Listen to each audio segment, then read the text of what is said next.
వందల ఏళ్ల అపురూప స్వప్నం సాకారమైంది.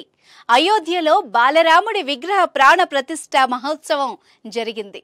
శ్రీరాముడు కొలువు తీరనున్న మహోత్సవ ఘట్టాన్ని పండగలా నిర్వహించుకునేందుకు ఊరు వాడ ఏకమయ్యాయి.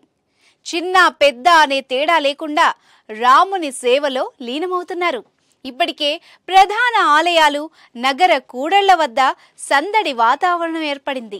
Gautam neuro care brain stroke, migraine, fits, brain and spine surgeries కి బెస్ట్ న్యూరో సర్జన్. ఆలయాల్లో రాముని కీర్తనలు, భజనలతో దేశమంతా మార్మోగుతోంది. భారీ ర్యాలీల ద్వారా భక్తులు తమ భక్తిని చాటుతున్నారు. అయోధ్య నేపథ్యంలో ప్రస్తుతం దేశమంతా కాషాయమయమైంది.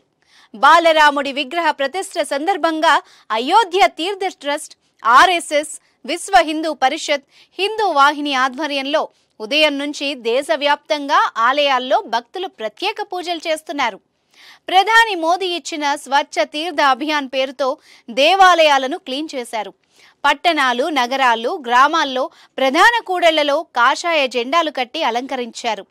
బాలరాముని చిత్రాలతో పెద్ద పెద్ద ఫ్లెక్సీలు, భారీ కటౌట్లు ఏర్పాటు చేశారు. ఊరంతా తిరుగుతూ ఇళ్ల గోడలపై జై శ్రీరామ్ అన్న నినాదాన్ని రాశారు. దుకాణాలు కళ్ళు జిగేల్మనేలా ఇళ్ల ముంగిట శోభాయమానంగా లైట్లతో శ్రీరాముని ఫోటోలను ప్రదర్శిస్తున్నారు. ఆలయాల్లో ఆదివారం ఉదయం 6 గంటల నుంచే ప్రారంభమైన రాముని సంకీర్తన ఈ రోజు సాయంత్రం 6 గంటల వరకు కొనసాగనుంది. గ్రామాల్లో 20 మందితో ఒక గ్రూప్గా ఏర్పడి కాలినడకన వెళ్లి రాముని కటౌట్ను ఊరేగిస్తున్నారు.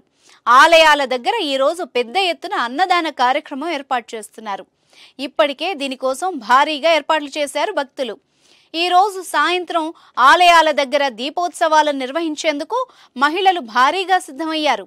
భక్తులు తమ తమ ఇళ్ల ముందు దీపాలను వెలిగించాలని సోషల్ మీడియా వేదిక ద్వారా ఇతరులకు సమాచారం చేరవేస్తున్నారు. ఇందుకోసం మహిళలకు మట్టి పాత్రల్ని పంపిణీ చేశారు.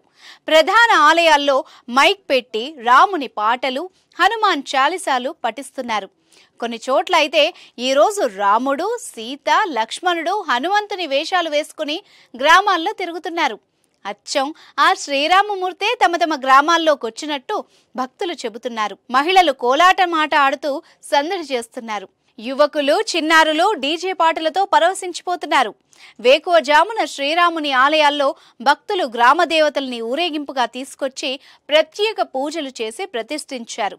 పోతురాజు విన్యాసాలు కొన్ని గ్రామాల్లో ప్రత్యేక ఆకర్షణగా నిలుస్తున్నాయి. దేశవ్యాప్తంగా పాడి పంటలు సమృద్ధిగా పండాలని, దేశ ప్రజలు సుఖ సంతోషాలతో ఆరోగ్యంగా ఉండాలని భక్తులు వేడుకుంటున్నారు. సాక్షాత్తు శ్రీరాముడే భూమి మీదకు వచ్చినట్టు అనిపిస్తోందని, ప్రాణ ప్రతిష్ఠ వేళ దేశమంతా రామమయం అవుతోందని భక్తులు చెబుతున్నారు.